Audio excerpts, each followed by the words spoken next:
നിങ്ങൾ ജാസി കയറുന്നതും വിട്ടുപിടി. പക്ഷെ ഞാൻ KSRTC യാത്രയിൽ ബസ്സിൽ യാത്ര ചെയ്യും, ഫ്രീ ടിക്കറ്റ് ആയിട്ട്. ഇനി എനിക്ക് ഫ്രീ ടിക്കറ്റ് കിട്ടിയിട്ടില്ല എന്നുണ്ടെങ്കിൽ എനിക്ക് ഹാഫ് ടിക്കറ്റ് വേണം. അങ്ങനെ സർജറി ഇതാണല്ലോ, പകുതി പെണ്ണായാളെ നിങ്ങൾ പറയുമ്പോൾ പകുതി പെണ്ണായി എനിക്ക് പകുതി ടിക്കറ്റ്. അതായത് എവിടെയാണോ എനിക്ക് പോകേണ്ടത് അവിടെ ഒരു 150 രൂപയാണ് അല്ലെങ്കിൽ ഒരു 200 രൂപ ആണെങ്കിൽ ഞാൻ 100 രൂപ കൊടുക്കും, ബാക്കി പകുതി ഞാൻ പെണ്ണാണെന്ന് പറയും. അപ്പോഴോ കുറച്ച് ദിവസങ്ങളായിട്ട് നമ്മുടെ ജാസിക്കുട്ടൻ കുറച്ച് കാര്യങ്ങൾ പറയുന്നുണ്ട്. ജാസിക്കുട്ടന് KSRTCയിൽ ഫ്രീ ആയിട്ടുള്ള യാത്രാ സൗകര്യം വേണമെന്നാണ് നമ്മുടെ ജാസിക്കുട്ടൻ പറയുന്നത്. ആക്ച്വലി പെണ്ണുങ്ങൾക്ക് പോലും ഇത്രയും അധികം എനിക്ക് ഫ്രീ വേണം അല്ലെങ്കിൽ ഫ്രീ വേണമെന്ന് ഒരു പെണ്ണുങ്ങളും ഇവിടെ കിടന്ന് പറയുന്നത് ഞാൻ കേട്ടിട്ടില്ല. എന്നാണ് തുടങ്ങാൻ പോകുന്നത്. പക്ഷെ ജാസിക്ക് അങ്ങ് ഇരിക്കപ്പുറതിയില്ല കേട്ടോ. എന്നാണ് എനിക്ക് ഫ്രീ ആയിട്ട് ട്രാവൽ ചെയ്യാൻ പറ്റുന്നതെന്ന് ചോദിച്ച് എല്ലാ ചാനലിൻ്റെ മുന്നിലും എല്ലായിടത്തും വന്നിട്ടുണ്ട്. അപ്പോൾ ജാസിക്ക് തന്നെ തോന്നിയിട്ടുണ്ട് അതപ്പോൾ സ്വന്തം ചാനലിൽ ഇട്ട് കഴിഞ്ഞാൽ കുറച്ച് റീച്ച് കിട്ടും. അതുകൊണ്ട് ജാസി ഇപ്പോൾ ആ ഒരു കണ്ടൻറ്റും കൊണ്ട് വന്നിട്ടുണ്ട്. അപ്പം നമുക്ക് ആ തുടക്കം ഒന്ന് കാണാം കേട്ടോ. അപ്പോൾ ഈ വീഡിയോ കാണുന്നതിന് മുന്നേ ആയിട്ട് എനിക്ക് ജാസിയോട് പറയാനുള്ളത്, ആ നാക്കൊന്ന് വടിക്കുവാണെങ്കിൽ കുറച്ച് പെർഫെക്റ്റ് ആയിട്ട് കുറച്ച് കാര്യങ്ങളൊക്കെ പറയും. ഇത് എല്ലാത്തിനും നമ്മൾ ബ്ലൂ എന്നൊക്കെ പറഞ്ഞുകൊണ്ടിരിക്കുക. പകുതിയും വേറെ രീതിയിലാണ് നമ്മൾ കേൾക്കുന്നത്. കങ്ങനും കുത്തിയൊക്കെ കാണിക്കുന്നുണ്ട്. എനിക്ക് തോന്നുന്നു കുറച്ച് പിരി ഇങ്ങനെ ഇച്ചിരി പോയെന്ന് തോന്നുന്നു കേട്ടോ. കുറച്ച് പിരി പോയി കിടക്കുവാന്ന് തോന്നുന്നു. അപ്പം ജാസി കയറുന്നതും ഇറങ്ങുന്നതും ജാസി ആര് നോക്കുന്നത്? ആരാ ജാസി കയറി ഇറങ്ങുന്നത് നോക്കുന്നത്? ഇവിടെ ആരും നോക്കുന്നില്ല, ഇവിടെ ആരും ഇത് പറയുന്നില്ല. നിങ്ങളാണല്ലോ ഈ സോഷ്യൽ മീഡിയയിലുള്ള ചാനലിലൊക്കെ വന്ന് കുറേ ചാനലിൽ വന്നിട്ട് ഞാൻ കയറും, എനിക്ക് ഹാഫ് ടിക്കറ്റ് വേണം അല്ലെങ്കിൽ എനിക്ക് ഫുൾ ടിക്കറ്റ് വേണം, മറ്റതാണ് മറിച്ചതാണെന്നൊക്കെ പറഞ്ഞ് ഈ പെണ്ണുങ്ങൾക്കില്ല എപ്പോൾ ഇത് ഫ്രീ ആക്കി തരും എന്നുള്ളത്. ഇവനാണ് കുറേ എന്താ പറയുക എപ്പോൾ തരൂ എന്ന് പറഞ്ഞുകൊണ്ടിരിക്കുന്നത്. നമുക്ക് കുറച്ചുകൂടെ ഉണ്ട് കേട്ടോ, കാണാം ഇവൻ്റെ ലീലാവിലാസങ്ങൾ. സ്കൂളിൽ പോവാ അങ്ങനെ എനിക്ക് എടുത്തായിരുന്നു എൻ്റെ സ്കൂള്. ഞാൻ പഠിച്ച +1 എടുക്കുന്നത്. എടുത്തായിരുന്നു എൻ്റെ സ്കൂള്. എടുത്തായിരുന്നു സ്കൂൾ എന്ന് വെച്ചാൽ മനസ്സിലായില്ലല്ലോ. എടുത്തെന്നൊക്കെ പറയുന്നു. ഞങ്ങളൊക്കെ അടുത്തായിരുന്നു സ്കൂളെന്ന് കേട്ടിട്ടുണ്ട്. ഇതന്നെ എടുത്ത്. അതാണ് ഞാൻ ആദ്യം പറഞ്ഞത്, ഒന്ന് നാക്ക് വടിക്കടേ. പിന്നെ ട്രാൻസ്ജെൻഡർ കേട്ടോ, ട്രാൻസ്ജെൻഡർ അല്ല. കുറേ കാര്യങ്ങളൊക്കെ ഇങ്ങനെ പുള്ളി ആദ്യം സംസാരിക്കാൻ പഠിക്കാനേ എനിക്ക് പറയാനുള്ളൂ. ഇപ്പം ഈ ജാസിയുടെ ഈ KSRTC ഇഷ്യൂ ഉണ്ടാക്കിയത് ആരാണ്? ജാസി തന്നെയല്ലേ ഉണ്ടാക്കിയത്. എല്ലാ ചാനലിലും വന്നിട്ട് ഇങ്ങനെ പറഞ്ഞുകൊണ്ടേയിരിക്കുന്നു, പെണ്ണുങ്ങൾക്ക് പോലും ഇല്ല. അത് ഞാൻ ആദ്യം തൊട്ട് പറയാണ് കേട്ടോ. എനിക്ക് ഭയങ്കര ഇറിറ്റേഷനാണ്. കുറേ ആയി ഇങ്ങനെ തുടങ്ങിയിട്ട്. ഈ ഒരു ഫ്രീ ആയിട്ടുള്ള KSRTC കൊടുക്കൂ എന്ന് പറഞ്ഞപ്പോൾ മുതലേ തുടങ്ങിയിട്ടുണ്ട്. എനിക്ക് കുറേ ട്രാൻസ്ജെൻഡേഴ്സ് ഉണ്ട്, വേറെ എത്ര ട്രാൻസ്ജെൻഡേഴ്സ് ഉണ്ട്, അവർക്കാർക്കും വരണ്ട, അവർക്കാർക്കും ഇത് എപ്പോഴാണ് കിട്ടുന്നതെന്നോ. ഇത് സ്ത്രീകൾക്ക് കൊടുക്കുന്നതല്ലേ, അതെന്തിനാ ഇവൻ പിടിച്ച് വാങ്ങാനിരിക്കുന്നത്? ഇവൻ എപ്പോഴും മറ്റേ AC-യിൽ കാറിലും ഒക്കെ ട്രാവൽ ചെയ്തുകൊണ്ടിരിക്കുന്നതല്ലേ. അല്ലേ തന്നെ നമ്മളെ നാദർ പറഞ്ഞ പോലെ പെണ്ണുങ്ങളുടെ ഒക്കെ ഉള്ള ഒരു അഭിപ്രായം എന്താണെന്നറിയാവോ? അതായത് ഒരു 50 വയസ്സിനോ അല്ലെങ്കിൽ ഒരു 50 വയസ്സിന് മുകളിലുള്ള ആൾക്കാർക്ക്, അല്ലെങ്കിൽ കുറച്ച് പൈസ ഇല്ലാത്ത കുറച്ച് ബാക്ക്വേർഡ് ആയിട്ടുള്ള കുറേ ആൾക്കാർക്കൊക്കെ ഇത് കൊടുക്കുന്നതാണ് വളരെ നല്ലതായിട്ടുള്ള കാര്യം. കാരണം എന്താണെന്ന് വെച്ചാൽ ഇപ്പോഴത്തെ സ്ത്രീകൾ എന്നൊക്കെ പറഞ്ഞു കഴിഞ്ഞാൽ എല്ലാവരും മോസ്റ്റ് ഓഫ് പെണ്ണുങ്ങളെല്ലാവരും ഇൻഡിപെൻഡൻ്റ് ആണ്. അവർക്ക് ട്രാവൽ ചെയ്യുന്നതിൻ്റെ പൈസ കൊടുക്കാനായിട്ടുള്ള കഴിവുള്ളതാണ് സ്ത്രീകൾ. അതുപോലെ തന്നെ ഞാൻ വേറൊരു വാർത്ത കണ്ടായിരുന്നു. അതായത് പ്രൈവറ്റ് ബസ്സിലെ കണ്ടക്ടേഴ്സാണ് പറഞ്ഞത്, അതായത് ഏറ്റവും കൂടുതലായിട്ട് അവരുടെ ബസ്സിൽ ട്രാവൽ ചെയ്യുന്നത് പെണ്ണുങ്ങളാണ്. അപ്പോൾ ഈ പെണ്ണുങ്ങൾക്ക് ഫ്രീ ആയിട്ട് KSRTC കൊടുത്തു കഴിഞ്ഞാൽ എല്ലാ പെണ്ണുങ്ങളും അതിലേക്ക് ട്രാവൽ ചെയ്യും. അപ്പം നല്ല രീതിയിൽ അവർക്കുള്ളൊരു ഇൻകം കുറയും എന്നൊക്കെ പറഞ്ഞ് കുറേ സംഭവങ്ങൾ വരുന്നുണ്ട്. അപ്പം കിട്ടിയാലും എനിക്ക് തോന്നുന്നു 1, 2, 3 മാസത്തേക്ക് നമുക്ക് കിട്ടത്തുള്ളൂ. കാരണം KSRTCയുടെ ഒരു നിലവാരം നമുക്കറിയാം. അതിൻ്റെ കൂടെ ഇനി ഫ്രീയും കൂടെ കൊടുത്തു കഴിഞ്ഞാൽ ബാക്കിയുള്ള കാര്യം കൂടെ ഫുൾ അങ്ങ് കട്ടപ്പുറത്താവും.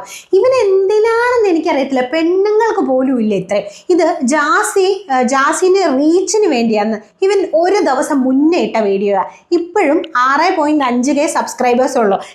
വ്യൂസ് മാത്രമേ ഉള്ളൂ. എൻ്റെ വീഡിയോയ്ക്ക് അപ്പം നിങ്ങൾ ചോദിക്കുമായിരിക്കും, നിൻ്റെ വീഡിയോയ്ക്ക് വലിയ വ്യൂസ് ഒന്നും ഇല്ലല്ലോ. അങ്ങനെയല്ലേ എന്ന് പറയും. പക്ഷേ എൻ്റെ ചാനലിൻ്റെ കാര്യമല്ല ഞാൻ പറയുന്നത്. ഹെൽനോസ് പാട്ട് അങ്ങനെയുള്ള വലിയ റിയാക്ട് ചെയ്യുന്ന ചാനലുകൾ ഇവൻ്റെ ഈ സംഭവങ്ങൾ റിയാക്ട് ചെയ്തിട്ട് അവർക്ക് 1 ലക്ഷത്തോളം അടുത്ത് വ്യൂസ് വന്നിട്ടുണ്ട്. അപ്പോൾ ഇവന് 6.5 കിട്ടിയുള്ളൂ. കാരണം എനിക്ക് തോന്നുന്നു ഇവൻ ഇപ്പോൾ ഈ കണ്ടന്റ് കൊണ്ട് വന്നത് ഈ സോഷ്യൽ മീഡിയയിൽ ഓരോ ചാനലുണ്ടല്ലോ, ഇവൻ ഇപ്പോൾ കുറച്ചായിട്ട് മറ്റേ ഇതുപോലെ കണ്ടന്റ് പുള്ളിയാണ് ആക്ച്വലി റീച്ചിന് വേണ്ടി പൊക്കോണ്ടിരുന്നത്. രേണുസുതി വന്നപ്പോൾ രേണുസുതിയുടെ പിന്നെ ട്രാൻസ്ജെൻഡേഴ്സ് വരെ അവിടുന്ന് ഓടിച്ചു വിട്ടു. പിന്നെ എന്തിനാണോ ഇവൻ ട്രാൻസ് എന്ന് പറഞ്ഞുകൊണ്ട് നടക്കുന്നതെന്ന് എനിക്കറിയത്തില്ല.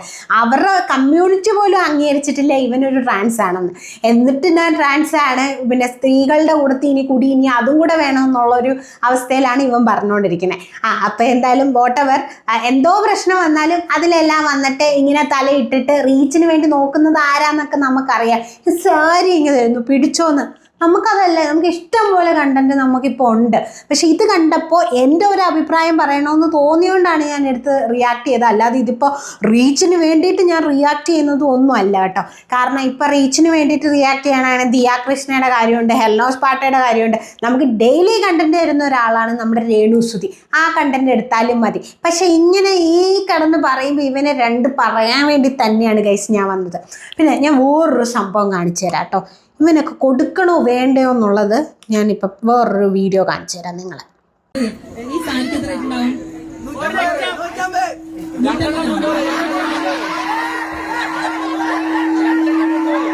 ഈ സാരിയുടെ ഒറിജിനൽ ഇത് പ്യോർ കാഞ്ചീപുരം പട്ടുസാരിയാണ്.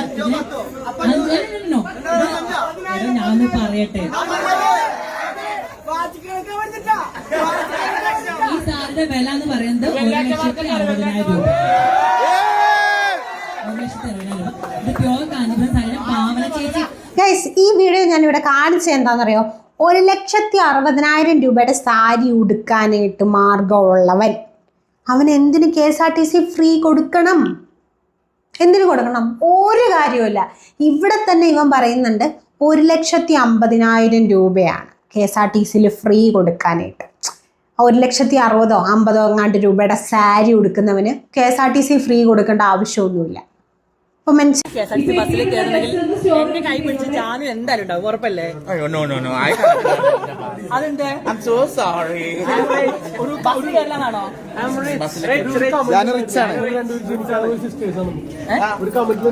ആരെ? സിസ്റ്റേഴ്സ് ആണ് ഞങ്ങൾ. അപ്പോൾ ഇവൻ്റെ കൂടെയുള്ള ജാനു ഇല്ല, ജാനുവിന് മനസ്സിലായി കേട്ടോ. അവനൊന്നും മറ്റേ KSRTC ബസ്സിൽ വരേണ്ട ആവശ്യമില്ല. അവനൊക്കെ മറ്റേ ഫ്ലൈറ്റിലൊക്കെ വരത്തുള്ളൂ കേട്ടോ. അപ്പം അവനെന്തായാലും ജാസിക്കാണ് ഇപ്പം ഗോവയിലല്ലേ ഗവിക്ക് പോകേണ്ടത് കേട്ടോ. അപ്പം ഇവൻ തുണി പൊക്കി കാണിക്കുന്ന കാര്യം പറയുന്നുണ്ട്. അതായത് തുണി പൊക്കലാണ് നമ്മുടെ ജാസിയുടെ മെയിൻ. അപ്പോൾ തുണി പൊക്കിയിട്ട് കുറച്ച് നാൾ റീച്ച് ആയിട്ടുണ്ടായിരുന്നു. അപ്പോൾ തുണി പൊക്കൽ ബാക്കി ആരും ചെയ്തിട്ടില്ല. അപ്പോൾ ഇനിയിപ്പം KSRTC കയറാൻ വേണ്ടിയിട്ട് തുണി പൊക്കാൻ വേണ്ടിയിട്ട് റെഡി ആയിട്ട് നിൽക്കുകയാണ് നമ്മുടെ ജാസി. തുണിയല്ല, ഇനിയിപ്പോൾ ചിലപ്പോൾ വയറ് വരെ കീറി കാണിക്കാമെന്ന് പറയുന്ന. ജാസി, നിങ്ങളൊരു കാര്യം മനസ്സിലാക്കണം. ഒരു പെണ്ണെന്ന് പറയുമ്പം ആ പെണ്ണിന് മെയിനായിട്ടുള്ളൊരു സംഭവം എന്താണെന്നറിയാം? നാണം എന്ന് പറയും. ആണുങ്ങളെക്കാളും കൂടുതലായിട്ട് നമുക്കൊരു നാണമുണ്ട് അല്ലേ? നാണം എന്ന് പറയുന്നൊരു സാധനം ഒരു പെണ്ണിനുള്ളതാണ്. പിന്നെ നാണമുണ്ട്, മാനമുണ്ട്, പിന്നൊരു സാധനമാണ് ഈ ഗർഭപാത്രം എന്ന് പറയുന്നത്. അത് എന്താ പറയുക, എല്ലാ സ്ത്രീകളുടെയും ഒരു ആഗ്രഹമാണ്. അല്ലെങ്കിൽ ഒരു സ്ത്രീനെയും സെപ്പറേറ്റ് ചെയ്യുന്നൊരു സംഭവം അവരുടെ ശരീരത്തുള്ളൊരു ഗർഭപാത്രമാണ് കേട്ടോ. ആക്ച്വലി ഞാൻ എല്ലാവരെയും അങ്ങനെയല്ല പറയുന്നത്. ചിലവർക്കൊക്കെ അതിനുള്ള ഇഷ്യൂസോ അതിനില്ലാത്ത ആൾക്കാരൊക്കെ കാണുമായിരിക്കും. ഞാൻ അതിനെക്കുറിച്ച് കൂടുതൽ സംസാരിക്കാൻ എനിക്ക് താല്പര്യമില്ല. പക്ഷേ ഇവനിവിടെ ഇതിനെ വളരെ പുച്ഛിച്ച് സംസാരിക്കുന്നുണ്ട്. ഒരു സ്ത്രീക്ക് വളരെ ഇമ്പോർട്ടൻ്റ് ആയിട്ടുള്ള അല്ലെങ്കിൽ ഒരു ആർത്തവം അല്ലെങ്കിൽ ഒരു എന്താ പറയുക, ഇത് ഗർഭപാത്രം എന്നൊക്കെ പറയുന്നത് വളരെ അതൊക്കെ നമ്മൾ വളരെ ഇതായിട്ട് അല്ലെങ്കിൽ ഒരു എന്താ പറയുക, എനിക്ക് എങ്ങനെ പറയേണ്ടതെന്ന് അറിയത്തില്ല ഗൈസ്. ആ ഒരു സംഭവമായിട്ട് നമ്മൾ കാണുന്നതാണ് അല്ലേ? നമ്മളെല്ലാ സ്ത്രീകളും കാണുന്ന ഒരു സംഭവമാണ്. അപ്പോൾ നമുക്ക് അതിനോടൊരു റെസ്പെക്റ്റ് അല്ലേ? നമ്മൾ ഒരു പുരുഷനിൽ നിന്ന് നമ്മളെ വ്യത്യസ്തമാക്കുന്ന അല്ലെങ്കിൽ നമ്മളെ അമ്മ എന്ന് പറയുന്ന ഒരു മാതൃത്വത്തിലേക്ക് കൊണ്ടുപോകുന്നതൊക്കെയാണ് നമ്മുടെ ഗർഭപാത്രം എന്ന്. അത് നീ ഈ പറയുന്ന പോലെ പാത്രം അല്ലെങ്കിൽ അങ്ങനെ ഇങ്ങനെ ഭയങ്കര പുച്ഛിച്ച് പറയാനുള്ളതല്ല. എല്ലാ സ്ത്രീകളും ഇവൻ എന്തിനെ സംസാരിക്കണം? കാരണം ഇവനൊന്നും അതിൻ്റെ വില അറിയത്തില്ല. ഇവനൊക്കെ പിന്നെ സാരിയും ചുറ്റി ഇറങ്ങിയിട്ടുള്ളത് കൊണ്ടാണ്. അല്ലാതെ ഒരു ട്രാൻസ്ജെൻഡേഴ്സ് അല്ലെങ്കിൽ അത്രയ്ക്ക് ആഗ്രഹിച്ച് പെണ്ണായിട്ട് വന്ന ഒരു ട്രാൻസ്ജെൻഡേഴ്സും ഇത്ര നിന്നയോടെ അല്ലെങ്കിൽ ഇത്ര ഒരു രീതിയിൽ സംസാരിക്കത്തില്ല. അത് എല്ലാവർക്കും കിട്ടുന്ന ഒരു ഭാഗ്യവുമല്ല. പെണ്ണുങ്ങൾക്ക് തന്നെ എന്താ പറയുക മാതൃത്വം അല്ലെങ്കിൽ അമ്മയാകാൻ പറ്റുന്നതെന്നൊക്കെ പറഞ്ഞാൽ അതൊരു വലിയൊരു കാര്യമാണ്. അത് എല്ലാവർക്കും ഈ 100% പെണ്ണുങ്ങൾക്കും കിട്ടണമെന്നില്ല. അമ്മയാകാത്തവർക്കറിയാം അതിൻ്റെ വിഷമം. അല്ലെങ്കിൽ ഈ യുട്രസിനൊക്കെ ഓരോ ഇഷ്യൂസ് വരുമ്പോൾ അല്ലെങ്കിൽ അത് ആ ഒരു സ്ത്രീത്വമാണത്, സ്ത്രീത്വം തന്നെയാണ്. അപ്പം അതിനെയൊക്കെ ഒന്ന് റെസ്പെക്റ്റ് ചെയ്യുക. നീയൊക്കെ ചുമ്മാ സാരിയും തുറ്റി 2 സിലിക്കോണും കയറ്റി എന്ന് പറഞ്ഞ് നീയൊക്കെ ഒരിക്കലും പെണ്ണാവില്ലടോ. ഇത്രയും എനിക്ക് പറയാനുള്ളൂ. നീക്ക് ഒരിക്കലും പെണ്ണാവില്ല. പെണ്ണാവണമെങ്കിൽ കുറച്ച് നാണം, കുറച്ച് മാനം അതൊക്കെ വേണം. അതൊക്കെ പെണ്ണുങ്ങൾക്കുള്ളൊരു സംഭവമാണ്. അല്ലാതെ കണ്ടവനൊക്കെ പറയുമ്പോഴത്തേക്ക് അപ്പം പോയിട്ട് തുണി അഴിച്ച് കാണിക്കലല്ല. ഒരു പെണ്ണും അങ്ങനെ കാണിക്കത്തില്ല. ഒരു പെണ്ണും അങ്ങനെ കാണിക്കത്തില്ല. നിൻ്റെ അല്ലേ അങ്ങനെയാണോ, നീ പെണ്ണാണോ എന്ന് ചോദിക്കുമ്പോൾ എന്നാ വാടാ കാണിച്ചു തരാമെന്ന് പറഞ്ഞ് ഒരു പെണ്ണും അങ്ങനെ പോയി കാണിച്ചു കൊടുക്കത്തില്ല. നിന്നെപ്പോലുള്ള ആൾക്കാരൊക്കെയാണ് ഇങ്ങനെ കണ്ടതിനും കേട്ടതിനും ഒക്കെ തുണി പൊക്കി കാണിക്കുന്നു, അന്ന് അടുത്തതിന് തുണി പൊക്കി കാണിക്കുന്നു. അതാ പറഞ്ഞേ, ഈ ട്രാൻസ്ജെൻഡേഴ്സിൻ്റെ വില കളയുന്ന ഒരു വ്യക്തിയാണ് നിങ്ങൾ എന്ന് എനിക്ക് പറയാനുള്ളൂ. കാരണം ബാക്കിയുള്ള എല്ലാ ട്രാൻസ്ജെൻഡേഴ്സും ഒരുപാട് ആൾക്കാരുണ്ട്. നമുക്കറിയാം സൂര്യ അമ്മ, പിന്നെ രഞ്ജിമാർ, ഇവരൊക്കെ ട്രാൻസ്ജെൻഡേഴ്സാണ്. ഇവരോടൊന്നും നമുക്കൊന്നും പറയാറില്ല. ഇനിയിപ്പോൾ അവരെയൊക്കെ KSRTC കയറ്റിയാലും എനിക്കൊന്നും ഫീൽ ചെയ്യത്തില്ല. പക്ഷെ നിന്നെ പോലുള്ള ആൾക്കാരെയൊക്കെ കയറ്റുമ്പോൾ എനിക്ക് ഇച്ചിരി പൊള്ളും. എൻ്റെ അഭിപ്രായമാണ് ഞാൻ പറയുന്നത്, എനിക്കിച്ചിരി പൊള്ളും. അപ്പം എന്ത് വേറെ കണ്ടന്റ് പിടിക്കും. കുറേ ദിവസമായല്ലോ KSRTC ഞാൻ തന്നെ കയറ്റണം, എനിക്ക് പകുതി വേണം. പകുതി ചന്തിയെ നീ വെക്കത്തുള്ളൂ, പകുതി പൈസ തരത്തുള്ളൂ. അത് നീ ഇപ്പം കോട്ടയം പോകുമ്പോഴത്തേക്ക് അതിൻ്റെ ഇടയ്ക്കുള്ള ഇപ്പം എറണാകുളത്തു നിന്ന് കോട്ടയം പോകുമ്പം വേറെ വഴിക്ക് നീ ഇറങ്ങും, പകുതി വഴി ഇറങ്ങും. 1.5 ലക്ഷം രൂപയുടെ സാരി ഉടുക്കുന്നവന് KSRTC പൈസ കൊടുക്കാനില്ല അല്ലേ? ഇവിടെ നാദർ പറഞ്ഞതിനോട് ഞാൻ സപ്പോർട്ട് ചെയ്യുന്നു. എനിക്ക് തോന്നുന്നില്ല എല്ലാ സ്ത്രീകൾക്കും ഇങ്ങനെ ഫ്രീ ആയിട്ട് കൊടുക്കേണ്ട ആവശ്യമുണ്ടെന്ന് എനിക്ക് തോന്നുന്നില്ല. 60 വയസ്സ് അല്ലെങ്കിൽ 50 വയസ്സിന് മുകളിലോട്ടുള്ള സ്ത്രീകൾക്ക് കൊടുത്താൽ മതി. ആ സ്ത്രീകൾക്ക് കൊടുക്കുക, അല്ലെങ്കിൽ കുറച്ച് ബാക്ക്വേർഡായിട്ട് നിൽക്കുന്ന സ്ത്രീകൾക്ക് കൊടുക്കുക. കാരണം ഇപ്പോഴത്തെ എല്ലാ പെണ്ണുങ്ങളും ഇൻഡിപെൻഡൻ്റ് ആണ്. അവർക്ക് അവരുടെ കാര്യങ്ങൾ നോക്കാനുള്ള പൈസയും കാര്യങ്ങളും ഒക്കെ ഇപ്പോൾ എല്ലാ സ്ത്രീകൾക്കും ഉണ്ട്. ഓൾമോസ്റ്റ് എല്ലാവരും വർക്കിംഗ് തന്നെയാണ്. ഇപ്പം ഹൗസ് വൈഫായിട്ട് ഇരിക്കുന്നവരൊക്കെ വളരെ കുറവാണ്. പിന്നെ അത്രയ്ക്ക് എനിക്ക് തോന്നുന്നില്ല ഒരു ട്രാവൽ ചെയ്യുമ്പോൾ അതിന് കൊടുക്കാൻ വേണ്ടിയിട്ട് പൈസ ഇല്ലാത്ത സ്ത്രീകളൊന്നുമല്ല ഞങ്ങളൊക്കെ. നിനക്കൊക്കെ 1.5 ലക്ഷം രൂപയുടെ സാരി ഉടുക്കാം, പക്ഷേ ഇവിടുന്ന് അവിടെ വരെ ട്രാവൽ ചെയ്യുന്നതിൻ്റെ പൈസ കൊടുക്കാൻ പറ്റത്തില്ല. So sad. അപ്പം ജസി മറക്കരുത്, നാക്ക് വടിച്ച നമ്മുടെ വീഡിയോ എന്തായാലും കാണുമെന്ന് എനിക്ക് തോന്നുന്നില്ല, വലിയ റീച്ചൊന്നുമില്ല. എന്നാലും എപ്പോഴെങ്കിലും എങ്ങനെയെങ്കിലും കണ്ടാൽ ജസ്റ്റ് നാക്കൊന്ന് വടിക്കുക, നല്ല വൃത്തിക്ക് സംസാരിക്കാൻ പഠിക്കുക. ഓക്കെ, അപ്പം അത്രയേ ഉള്ളൂ. അടുത്തൊരു വീഡിയോ ആയിട്ട് ഞാൻ ഓടി വരാം. അതിരിക്കും. It's me Chanchal signing off. By.